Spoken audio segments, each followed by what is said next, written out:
Pai, te agradecemos, ó Pai, pela Tua palavra, pelo que ela representa, Senhor, em nossas vidas.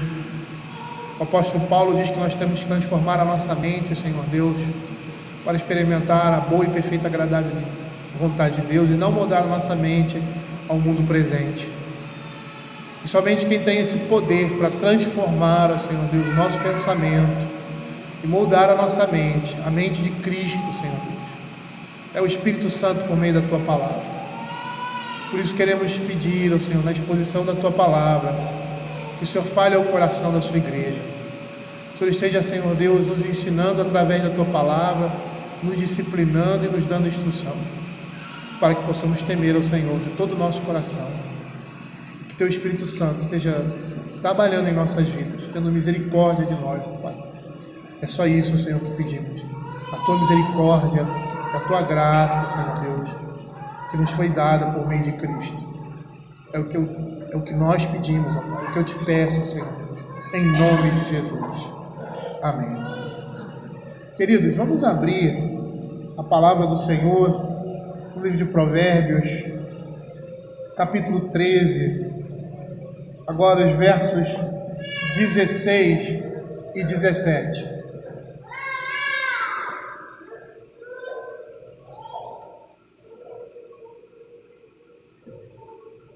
Diz assim a palavra do Senhor: todo prudente procede com conhecimento, mas o insensato espraia a sua loucura.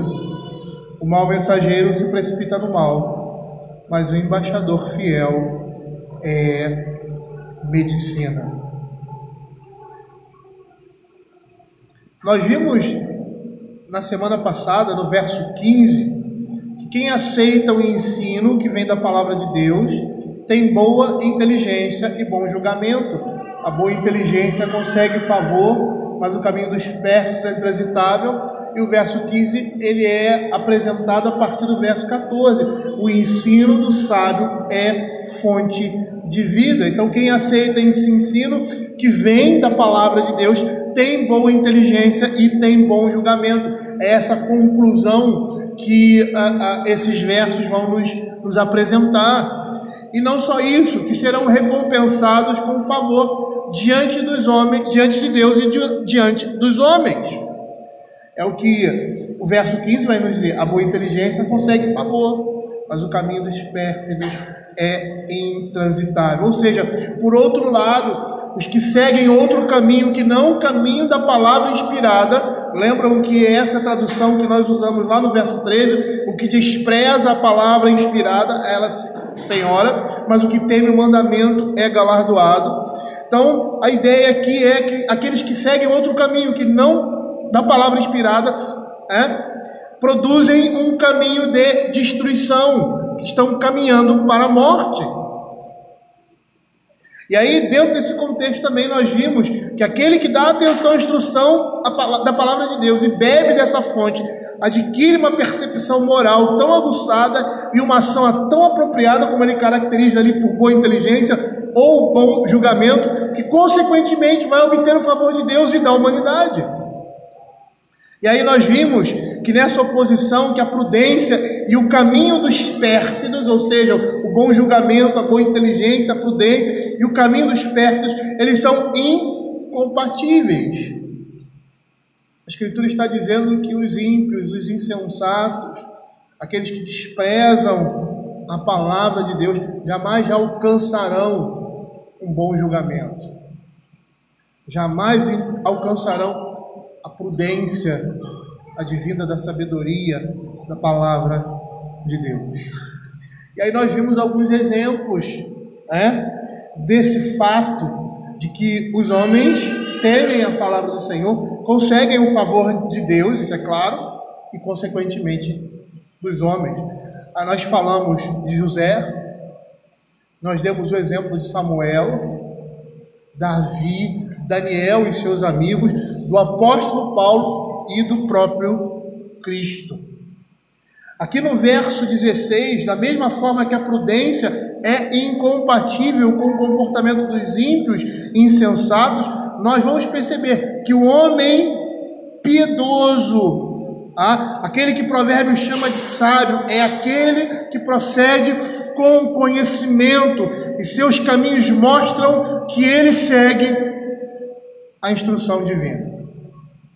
E aí o verso 16 vai dizer assim: todo prudente procede com conhecimento. E é interessante nós percebermos que além da estima, do favor, além da vida e do favor, o coração do homem, dentro dessa perspectiva, deseja também segurança.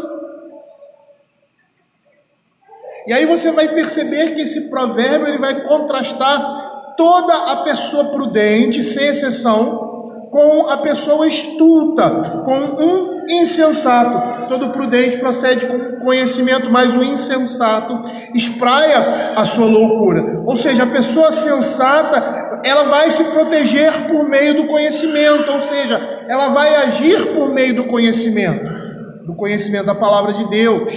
E vai ser isso que esse verso vai nos dizer. Uma outra tradução, uma tradução assim mais interpretativa, mais ligada ao original, vai dizer assim: todo prudente se protege por meio, ou age por meio do conhecimento. A ideia é que o conhecimento, a prudência, além de trazer estima, guarda, protege o homem do mal.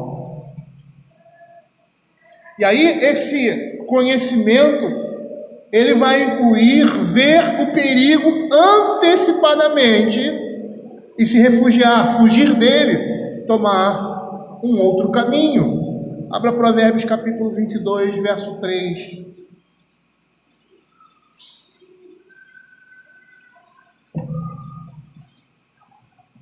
Olha o que ele diz aqui: o prudente vê o mal e esconde-se, mas os simples passam adiante e sofrem a pena. Ou seja, o conhecimento protege o homem do mal. O conhecimento da palavra de Deus protege o homem do mal, protege o homem da destruição, e não somente da destruição eterna, porque essa destruição eterna ela começa nesse mundo. Tem muita gente que diz que não acredita em inferno, que o inferno é aqui na terra, porque a vida deles é assim. E aí eles não conseguem imaginar uma coisa pior do que isso. Mas eles não sabem o que significa o inferno. Eles podem ter aqui pitadas do inferno, como nós também temos aqui anseios e desejos e sentimentos do céu em nossos corações por causa da graça e da misericórdia de Deus. E não é diferente com os ímpios. Eles sentem também as fagulhas do inferno sobre si por causa da vida que eles vivem. Mas esse prudente, esse que tem o conhecimento, que se refugia nesse conhecimento, ele também fala com cautela, com cuidado, com discernimento. Abra aí Provérbios capítulo 12, verso 23. Não somente são as suas ações, mas aquilo que ele fala também demonstra isso. Provérbios 12, 23 diz assim: o homem prudente oculta o conhecimento, mas o coração dos insensatos proclama a estultícia. Capítulo 15, verso 2, veja aí, ele diz assim: a língua dos sábios adorna o conhecimento, mas a boca dos insensatos derrama a estultícia. A ideia aqui é que o homem sensato, o sábio, o justo, ele age e vive por meio do conhecimento da sabedoria que se encontra na palavra de Deus.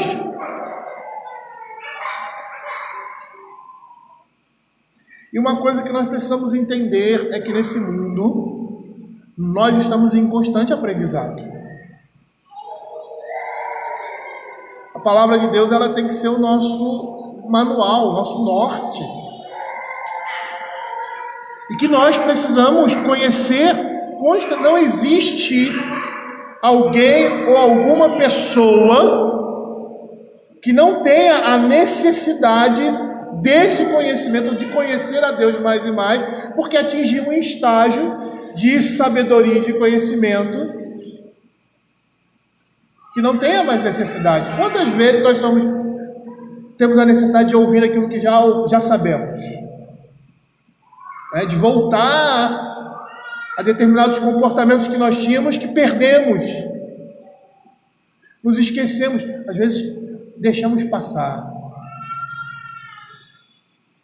Isso mostra a necessidade constante de conhecer a palavra de Deus, de se aproximar da palavra. Até a maneira como você conhece a palavra é diferente, né?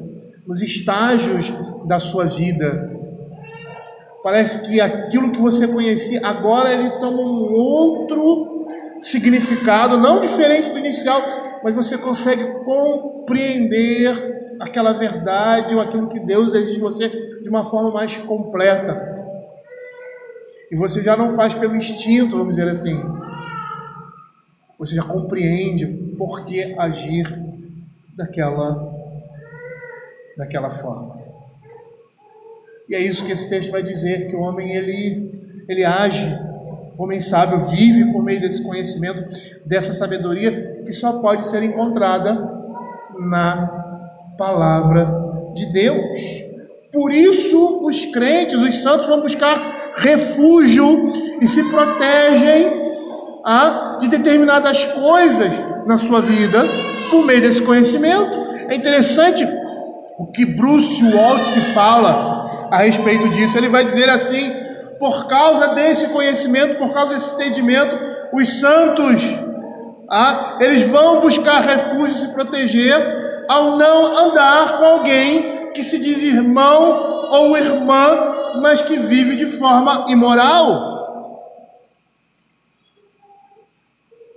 E aí você percebe que uma das formas de mostrar esse conhecimento, essa proteção, esse agir prudente, é não andar com aquele que se diz irmão, mas que age de forma ímpia. Porque assim ele está se preservando, assim ele está se protegendo, que é a ideia aqui no texto. Abra 1 Coríntios capítulo 5, verso 11. Veja o que o apóstolo Paulo fala sobre isso.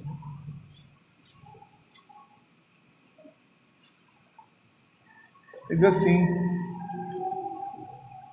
mas agora vos escrevo que não vos associeis com alguém que, dizendo-se irmão, for impuro, avarento, idólatra, maldizente, beberrão ou roubador. Com esse tal nem ainda comais. E por que isso? Nesse exemplo que Bruce Waltke dá, ele diz assim: porque os santos estão conscientes das ciladas de Satanás, das armadilhas que Satanás coloca sobre nós. E o próprio Paulo, em outro contexto, ele vai dizer assim: para que Satanás não alcance vantagem sobre nós, pois nós não lhes ignoramos os desígnios. O homem que anda e age por meio do conhecimento, ele tem essa prudência, ele tem esse bom julgamento, ele procede, ele age com entendimento. Por intermédio desse conhecimento, dessa sabedoria, o homem prudente alcança seus objetivos e protege a sua vida e a de outros também. Abra Efésios capítulo 5, versos de 15 a 17. Olha que interessante. Por intermédio do conhecimento da palavra de Deus, nós alcançamos os nossos objetivos. Nós protegemos a nossa vida. Nós andamos em segurança. E trazemos segurança às pessoas que estão também ao nosso redor. Olha o que diz Efésios: portanto, vede prudentemente como andais, não como nécios, e sim como sábios, remindo o tempo, porque os dias são maus. Por esta razão não vos torneis insensatos, mas procurai compreender qual é a vontade do Senhor. Perceba a relação que o apóstolo Paulo faz aí entre a insensatez e o desconhecimento da vontade de Deus. O homem que desconhece essa vontade, ele não tem como agir por meio do conhecimento da palavra de Deus. Ele desconhece isso. Por que tantos crentes têm vidas semelhantes às vidas dos ímpios? Eu não estou falando da forma de vestir, não, mas a maneira de viver. Por quê? Se a gente for olhar a sociedade, a gente vai ver que a sociedade ela tem todo um comportamento comum, né? Nós vamos ao shopping, nós gostamos de ver determinados programas de televisão, nós praticamos esporte, nossos filhos vão à escola e ao homeschooling. É um comportamento comum de uma sociedade. Mas a maneira como nós fazemos isso é diferente. A maneira como nós nos casamos, mas a maneira como nós fazemos isso é completamente diferente, apesar de ter o mesmo padrão de comportamento. Fazemos isso diferente. E por que fazemos isso diferente? Por que nós somos diferentes nas nossas relações? Porque nós agimos por meio do conhecimento da palavra de Deus. Não podemos ser religiosos como o mundo é religioso. A nossa religiosidade é diferente. Não podemos ter uma fé como o mundo tem. E muitos crentes têm fé, a mesma fé que o mundo tem. Conhecendo a palavra de Deus, ou supostamente conhecendo essa palavra. Porque tem fé na fé. A fé não está em Deus, a fé está em si mesmo. Muitas vezes a nossa religiosidade representa uma barganha, achando que é pelas nossas obras. Não é assim. E por que é diferente?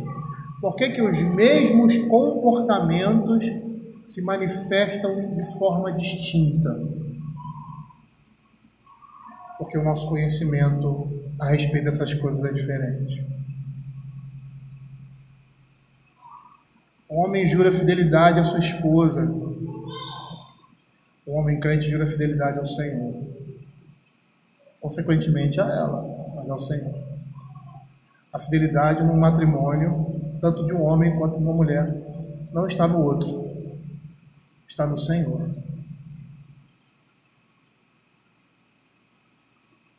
Isso vai mudar completamente a nossa perspectiva. Porque se o cônjuge for infiel, eu não estou falando somente de fidelidade, questão sexual, não. Também. Mas se o cônjuge for infiel, eu não tenho autorização de ser infiel, porque o meu matrimônio não se sustenta no meu cônjuge, mas está em Cristo. Então, se o meu cônjuge me ferir, eu não tenho autoridade para feri-lo, que aí estaria ferido ao Senhor. É a mesma temática do relacionamento com os nossos irmãos. Meu irmão pecou contra mim, disse determinadas coisas ao meu respeito, e aí eu respondo a essa. É justo? Mas essa é a justiça dos homens. É a justiça corrompida. Diante de Deus não é justo. Responder ao malfeitor como malfeitor.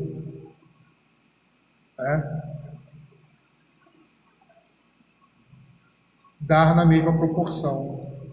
E a palavra até de Deus fala que isso é justiça, mas não é feita por nós. Essa justiça não é feita por nós. É interessante, uma perspectiva dessas coisas mudam. Todo tempo em sala de aula, eu sou professor também, eu tenho que lidar com brigas de alunos. Aí um aluno ofende, eu falo alguma coisa que ele se sente ofendido, ele vai agredir outro, ou com palavras ou fisicamente. Aí eu tenho que chamar os dois e dizer assim, não é assim. Quem é a autoridade de sala de aula? Sou eu. Se ele fez alguma coisa com você, você tem que vir a mim. Eu vou resolver. Não é você que resolve. É mais ou menos assim que as coisas funcionam. A palavra de Deus diz isso. Diz que o Senhor é quem retribui, que a vingança pertence ao Senhor. E da nossa parte, se o inimigo tiver fome, dá-lhe de comer, tiver sede, porque amontoarás brasas vivas sobre a cabeça dele.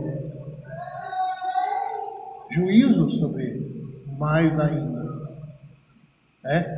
E esse juízo sobre ele pode trazê-lo a sensatez. Nós agimos de forma diferente, porque somos diferentes. Porque a maneira como nós vivemos é diferente. Porque nós agimos por meio da palavra de Deus. Dentro do contexto de Efésios, ele diz assim, por essa razão não vos torneis insensatos, mas procurai compreender qual é a vontade do Senhor. Aí os outros versos vão falar dessa sabedoria, de como nós nos relacionamos. Como nós mostramos esse conhecimento, como nós mostramos que o prudente age por meio do conhecimento, se protege e protege outros por meio desse conhecimento.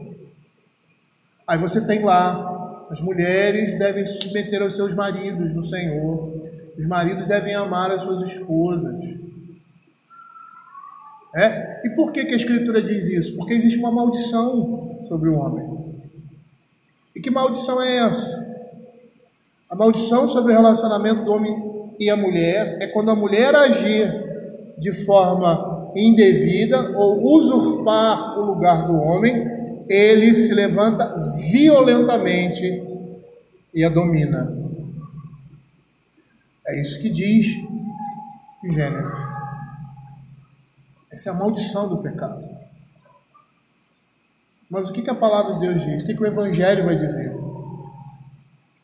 Ele vai dizer que a mulher não tem que se levantar e assumir o papel do homem. Ela deve se submeter a ele. E o homem, independente da atitude da mulher, deve amá-la e não subjugá-la, não dominá-la. A sua liderança vai fazer com que ela o siga, que ela está seguindo a Cristo. É diferente. Não pode ser assim. Todas as vezes que eu ajo dessa forma, às vezes lá em casa com Simone, a maldição da queda aí. Eu não devia respondê-la dessa forma. É difícil. Não é fácil. E eu não estou falando de coisas grandes, porque os crentes não pecam em coisas grandes. Estou falando de coisas pequenas. Às vezes uma palavra grosseira da parte dela, uma palavra mais ruim da parte dela, e você vai... Às vezes de forma assim, indevida, sem a maldade, assume ou faz alguma coisa que toma o seu lugar, e aí você vai... Isso é a maldição da queda. Mas essa maldição não está mais sobre nós. Nós fomos libertos da maldição do pecado. Então eu não preciso pecar, como Paulo diz. Eu não preciso oferecer os meus membros ao pecado. A minha ação, a minha atitude deve demonstrar a prudência por meio do conhecimento da palavra de Deus. Veja o que Matthew Henry vai falar sobre isso. Ele diz assim: o sensato é cauteloso, todo prudente age com conhecimento, considerando consigo mesmo e consultando outras pessoas. Age com deliberação e reserva, é cuidadoso para não se envolver com aquilo de que não tem conhecimento, não se envolver com negócios com quem não tem familiaridade, não lidar com aqueles a quem não conhece e não sabe se são de confiança, e ele age com conhecimento para que possa aumentar o que tem.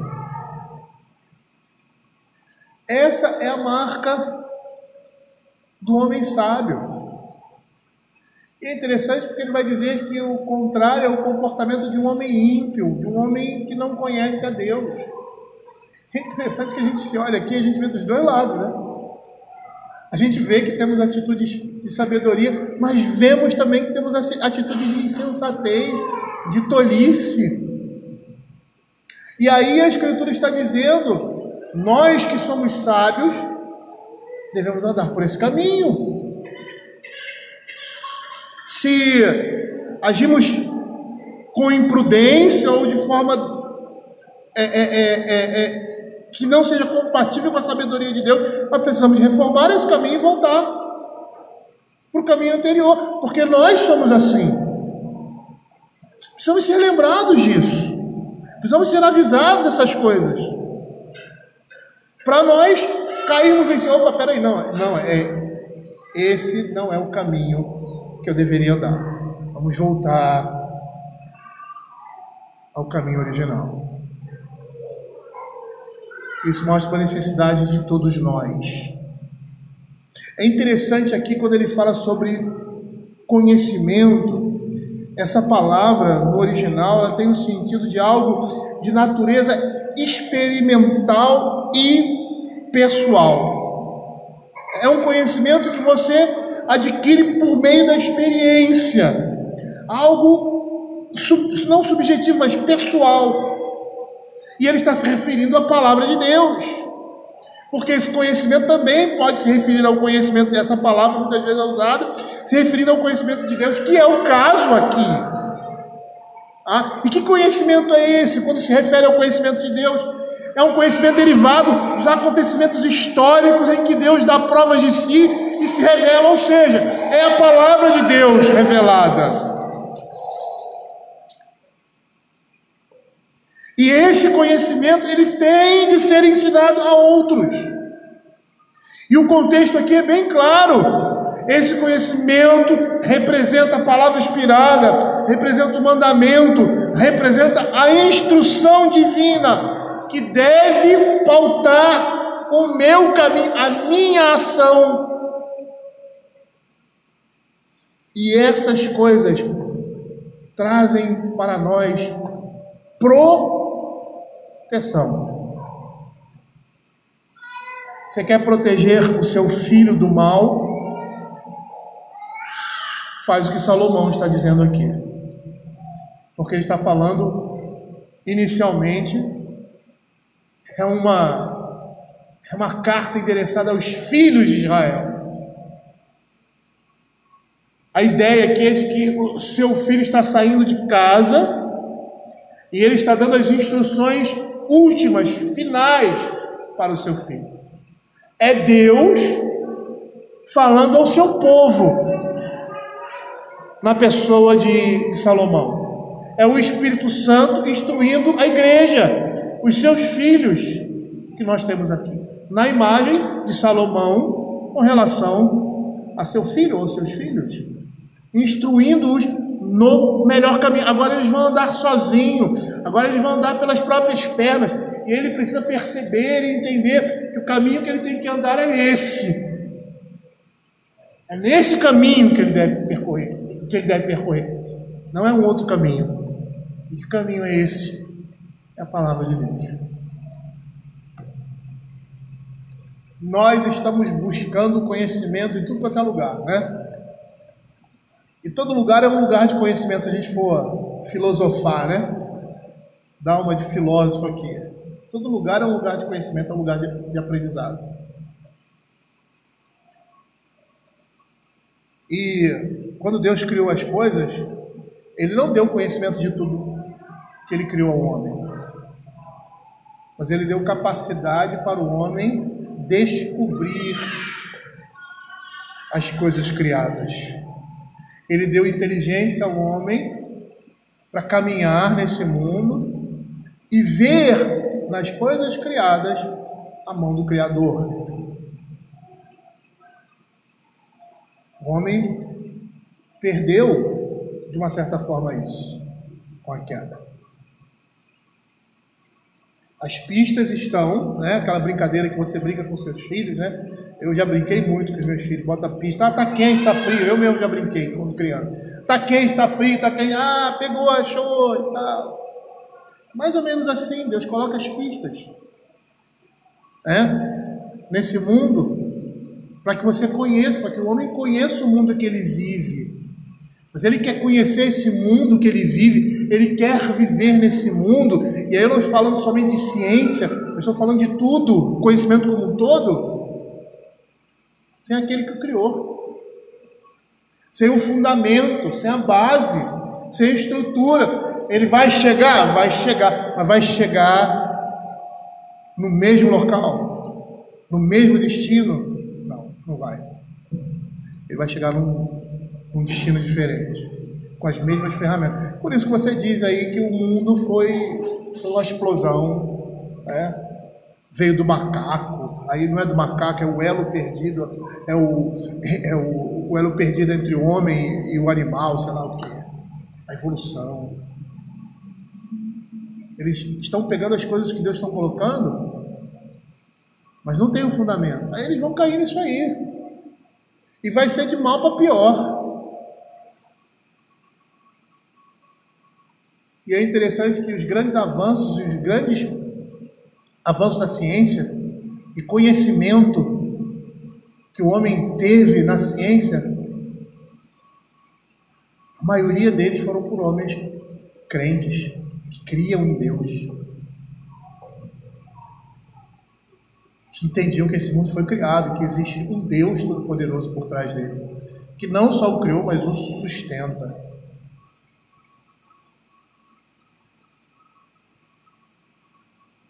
E aí nós queremos viver com o que a televisão fala, com o que a psicologia diz. Não conta a psicologia não, tá? Que a filosofia, que os filósofos disseram. Muito bom para muita coisa. Mas eles perderam o prumo, perderam o rumo. Uma vez eu li num livro que uma criança que frequenta uma igreja, uma escola dominical, ele conhece mais do que Sócrates, Platão e Aristóteles a respeito da vida. Porque esses homens não conheciam o verdadeiro conhecimento, apesar de terem sido mentes brilhantes. Quando nós pautamos a nossa vida por princípios desse mundo, quando o nosso conhecimento seja um conhecimento livresco, enciclopédico, seja um conhecimento científico, não está fundamentado na palavra de Deus, não tem como ponto de partida a palavra de Deus, nós nunca vamos chegar ao ponto de origem, nunca. Vamos ficar no meio. Por quê? Porque o que preenche todas as coisas está aqui, na palavra do Senhor. Os princípios para a vida do homem em todas as suas relações estão aqui.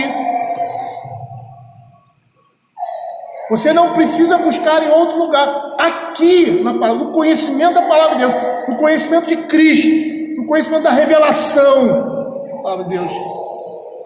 Ele vai nos dar o fundamento para todas as coisas e para a maneira como nós devemos viver nesse mundo e agradar a Deus.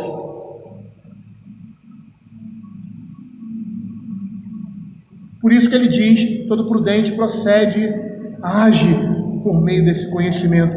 Mas ao contrário disso, o insensato nas suas ações, da mesma forma que o prudente, o santo, piedoso, age por meio do conhecimento, por meio das suas ações, o insensato demonstra a sua loucura. E é essa oposição que nós estamos vendo aqui. O insensato, por meio das suas ações, mostra a sua estupidez. O prudente, ele age por meio do conhecimento, por isso ele mostra a sua prudência, mostra a sabedoria divina. A ideia aqui é que esse homem é um narcisista, ele está voltado para si mesmo, e ele não não aceita, ele detesta ligar o comportamento moral às consequências morais. E assim exibe de forma neurótica a sua loucura. E aqui nós temos uma metáfora para as palavras e atos moralmente insolentes, essa ideia de espraiar. Abra aí Provérbios 15, verso 2, na segunda parte, quando diz assim: mas a boca dos insensatos derrama a estultícia. Essa é a ideia de espraiar, de espalhar, sentido de alguém que está espalhando sua loucura por meio das coisas que vive e fala ou faz. É a estupidez de um homem que desconhece o caminho do Senhor. E aí você vê isso de forma prática. Quando você vai preencher um formulário, e aí o formulário tem gênero, não é nem sexo, né? Essa palavra devia ser descartada do nosso dicionário. Isso é uma classificação gramatical. É já a ideia de uma coisa que não tem diferenciação entre sexos, macho e fêmea, né? Porque o gênero gramatical vai dizer que cadeira é feminino e banco é masculino. Influenciado pela ideia de gênero, ou seja, de sexo, macho e fêmea. Mas não representa isso. Então deveria ser descartado. Gênero, expressão, sexo. Aí você olha lá, 23 qualificações. Como assim 23 qualificações? Que loucura é essa? Que estupidez é essa?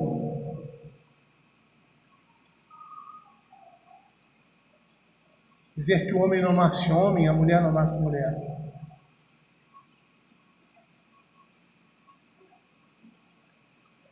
É o insensato espraiando, derramando a sua loucura.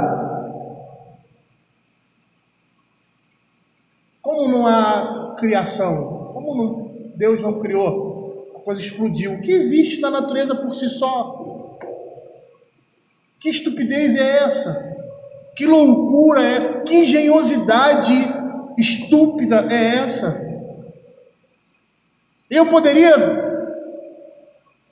dar milhões de exemplos,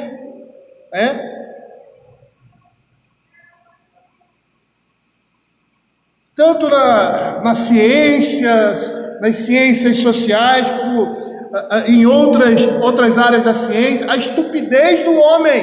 Estupidez do homem.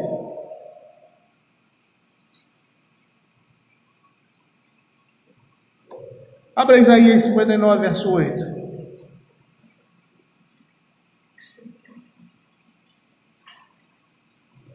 Isso se expande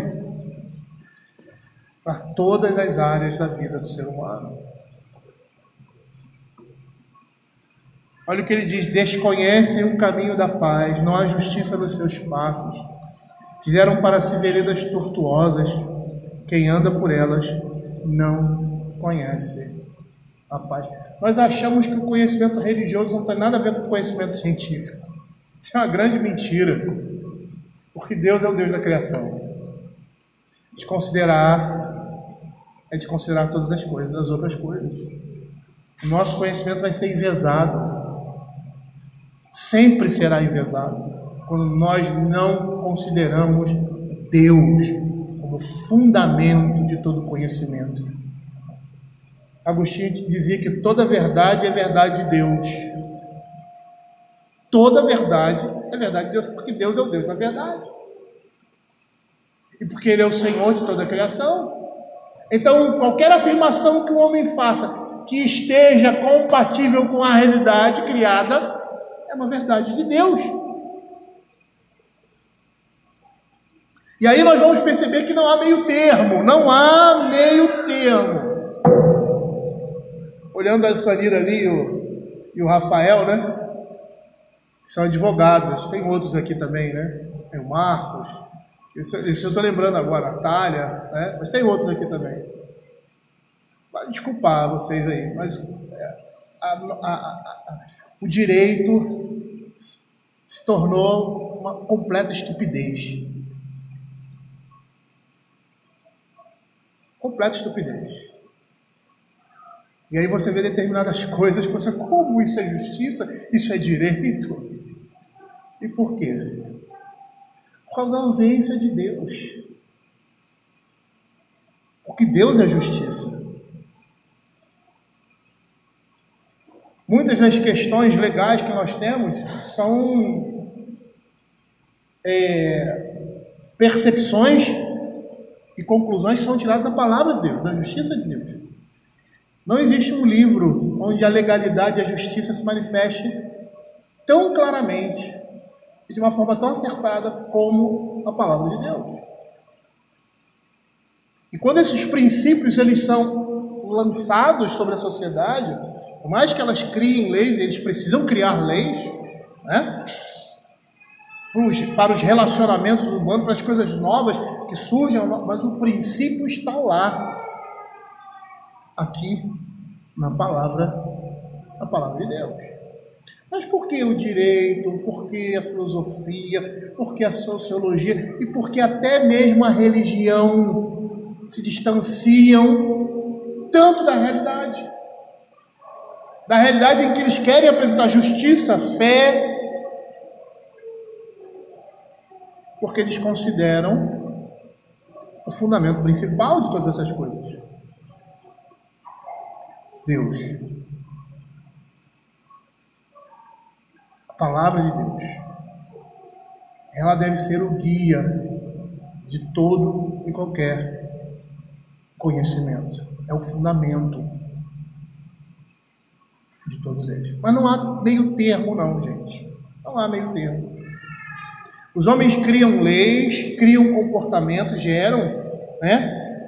Porque as coisas vão surgindo, as necessidades vão surgindo, e eles vão tendo a necessidade de trabalhar aquilo ali, algo novo, algo que nunca tinha sido trabalhado antes, uma realidade nova.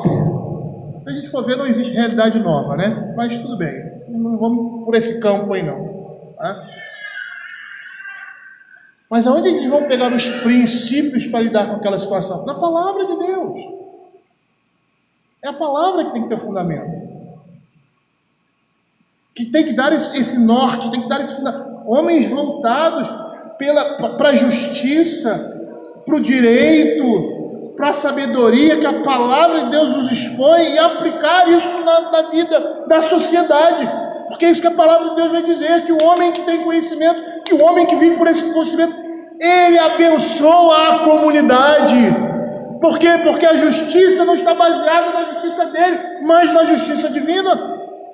Os princípios não estão baseados nele ou no ser humano, não há uma relação. O homem não tem uma relação horizontal, a relação dele é vertical, inicialmente.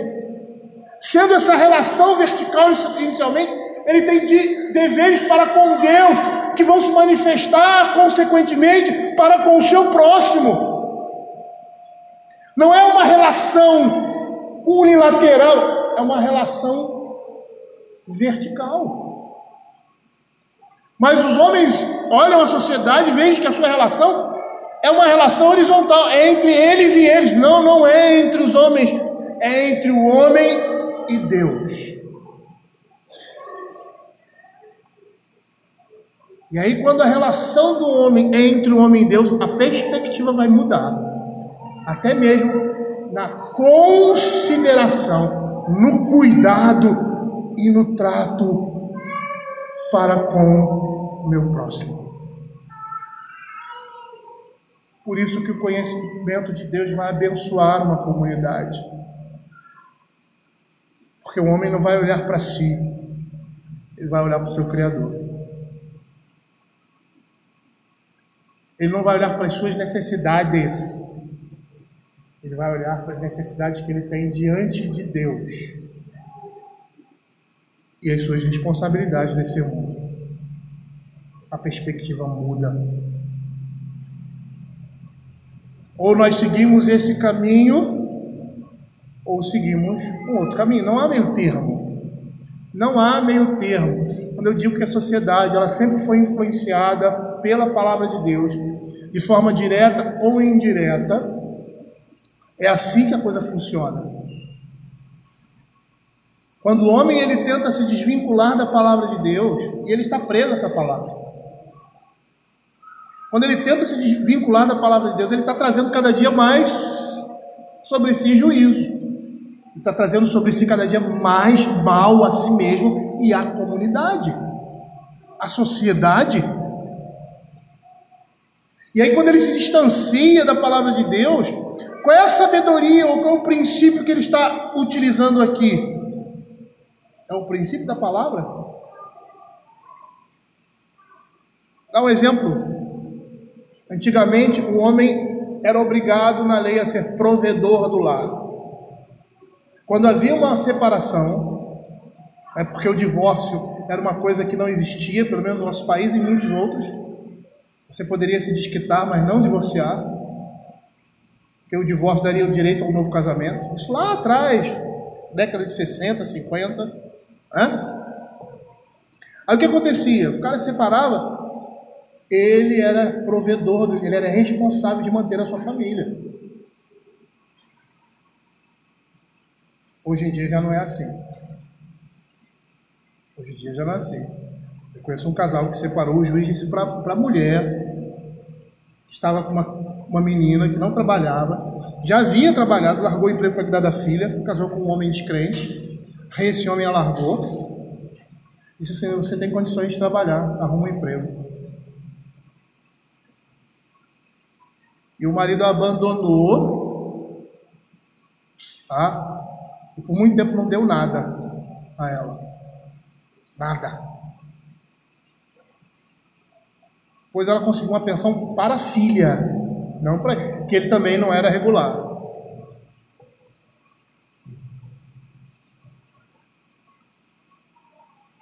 Mudou. Então, no casamento, o juiz vai dizer para você assim: minha filha, você vai se virar. Se vira. É isso que a sociedade vai dizer.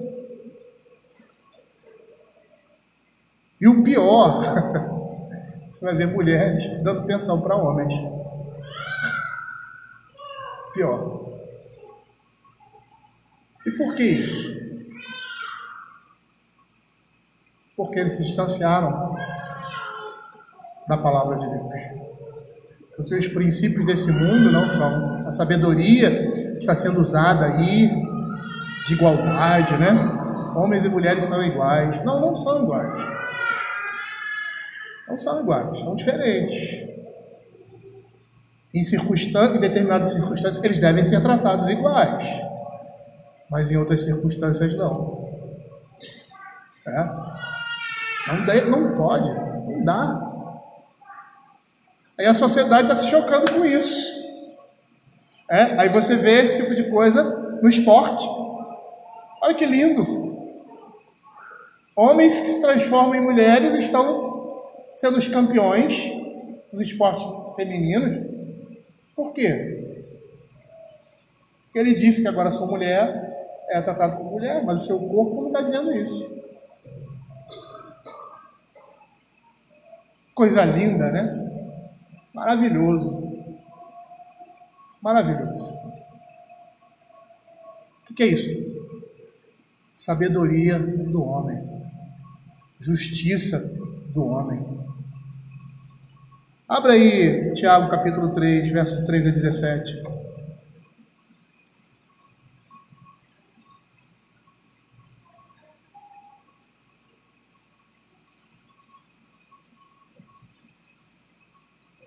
Essa sabedoria humana é muito legal, muito joia.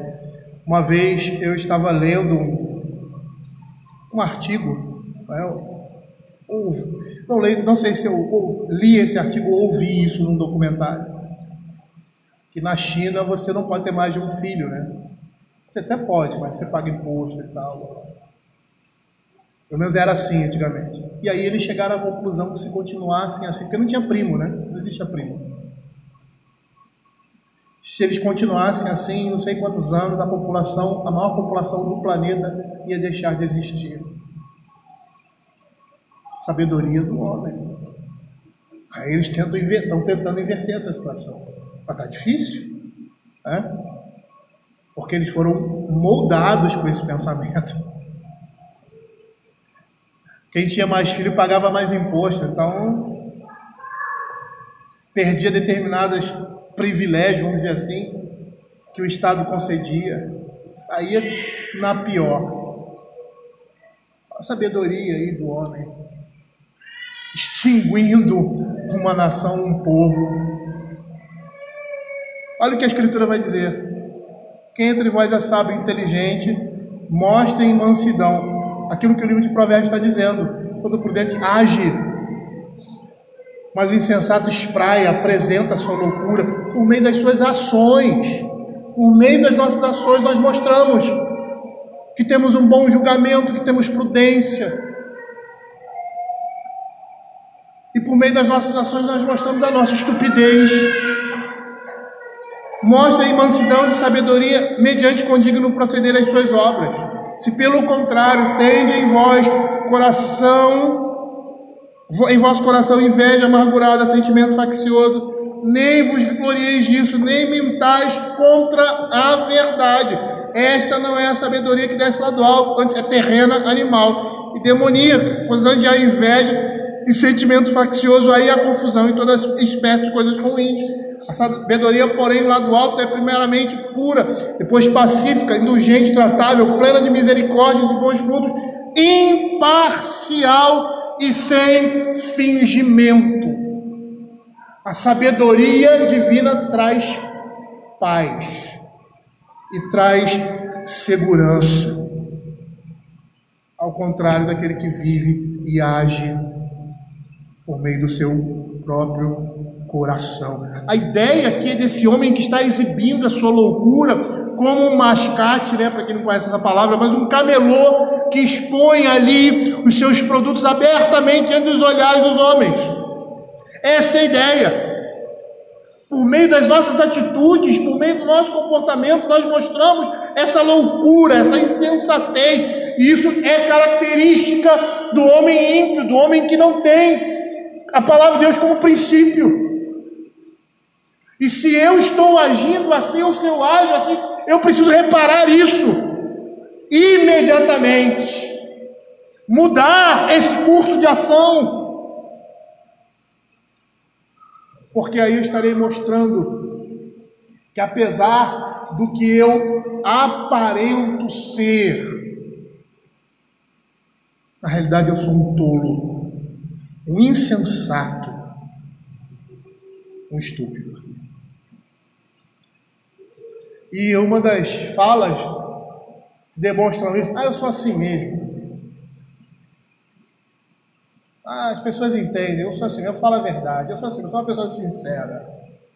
Esse aí é o desfecho da estupidez, da tolice no coração do homem.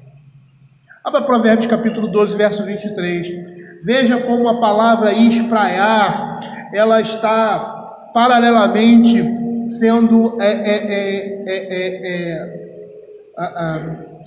comparada com proclamar e derramar. Olha aí: o homem prudente oculta o conhecimento, mas o coração dos insensatos proclama, espraia, derrama a estultícia. 15:2, Provérbios 15:2. A língua dos sábios adora, mas a boca do insensato derrama a estultícia. Ele mostra isso. Se nós formos levar em consideração o paralelismo antitético que nós temos aí do verso 15 e o do verso 16, uma tradução mais, vamos dizer assim, mais interpretativa, diz assim: o bom julgamento obtém o favor, mas o caminho dos pérfidos conduz à destruição. Toda pessoa prudente se protege por meio do conhecimento, mas o insensato espalha a sua loucura. Nós vamos perceber que entre esses versos há uma oposição aí em conduzir à destruição e proteger, ou proceder, que seria a mesma coisa, que implica que por meio dessa loucura em seu procedimento, ele age, e isso isso o leva à destruição, porque não considera a palavra de Deus, ele causa a sua própria ruína. Ou seja, o insensato demonstra a sua exasperação, a sua irritação, a sua cólera de imediato. É o que Provérbios capítulo 12, verso 16 vai dizer. A ira do insensato no instante... a ira do insensato... Provérbios 12, 16. Vou pegar aqui. No instante se conhece, mas o prudente oculta a afronta. Ou seja, ele responde de imediato. Ele responde de imediato. Ele não pensa, ele não para, ele não reflete, ele responde de imediato. Ele espraia, derrama, proclama a sua loucura. Se ele tiver uma mínima oportunidade para isso, o insensato vai se fazer de tolo em público. Olha que Matthew Henry fala sobre isso. Ele diz assim: é loucura ser impulsivo, como é o tolo, que é rápido em falar sobre as coisas das quais nada conhece e se envolver naquilo para o que não está preparado. Por isso que a Escritura vai dizer que o tolo, quando se cala, se passa por sábio. Porque quando ele abre a boca, é destruição completa. Para si. E assim espraia a sua loucura e se faz ridículo. Ele começou a edificar e não pôde acabar. E aí nós vamos ter nesse contraste, né, implícito, a reserva com a falta dessa reserva. E aí, queridos, terminando aqui esse verso, o caráter, conforme se revela, será manifestado em toda parte por meio da conduta do indivíduo.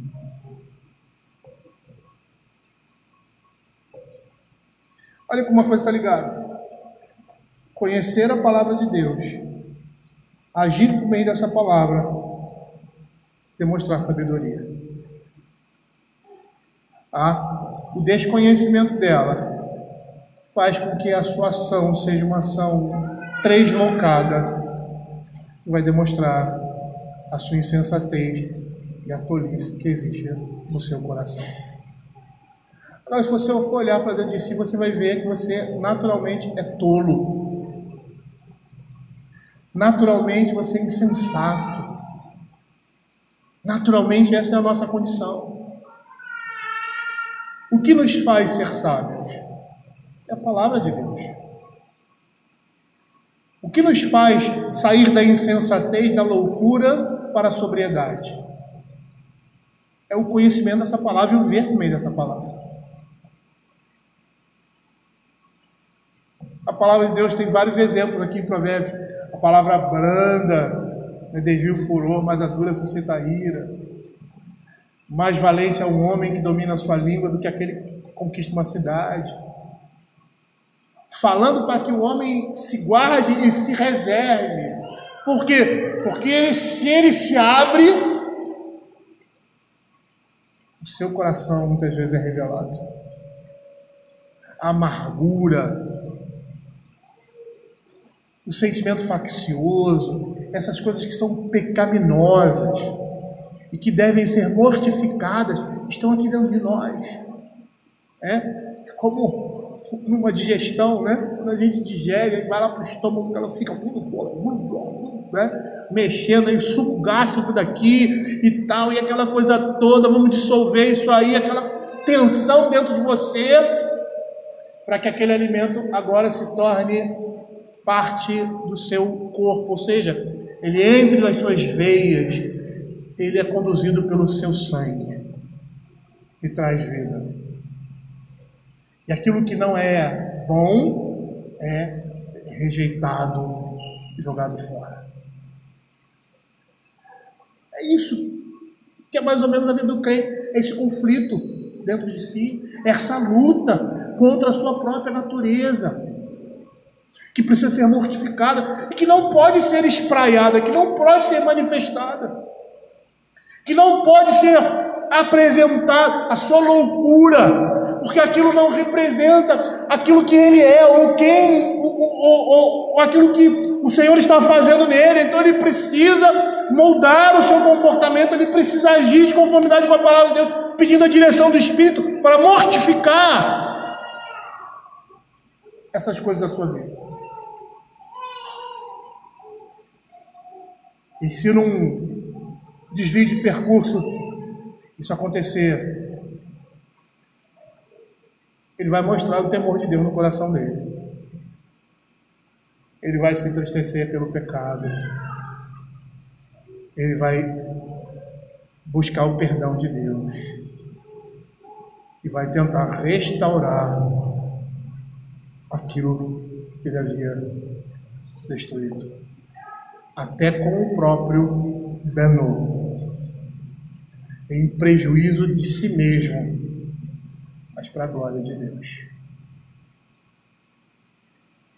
E aqui nós vamos ver claramente que esse caráter se manifesta, esse caráter de Cristo, ele vai se manifestar por meio da nossa conduta, por meio da conduta do indivíduo. Ou ele vai apresentar esse caráter de Cristo, ou ele vai apresentar uma sabedoria que é humana, animal e que é demoníaca. Por isso que o próprio apóstolo Paulo diz: não, vocês não se irem, não deixem o sol se pôr. Por quê? Porque a justiça do homem não produz a justiça divina.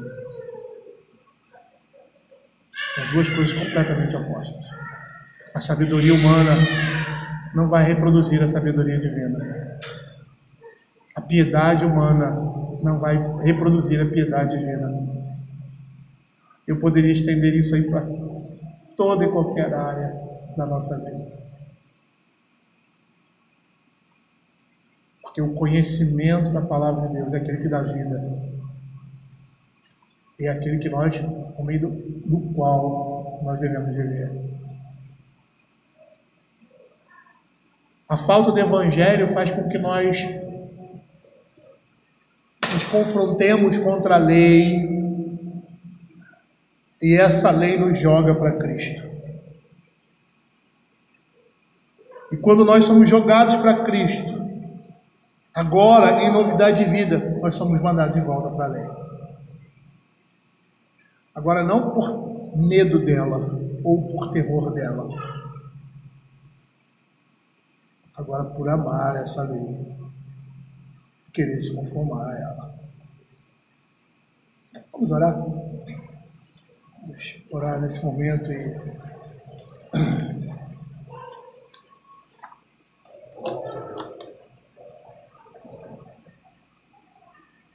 Senhor Deus Pai, obrigado, Senhor, pela Tua palavra. Obrigado, Senhor Deus, porque o Senhor traz a nós esse conhecimento.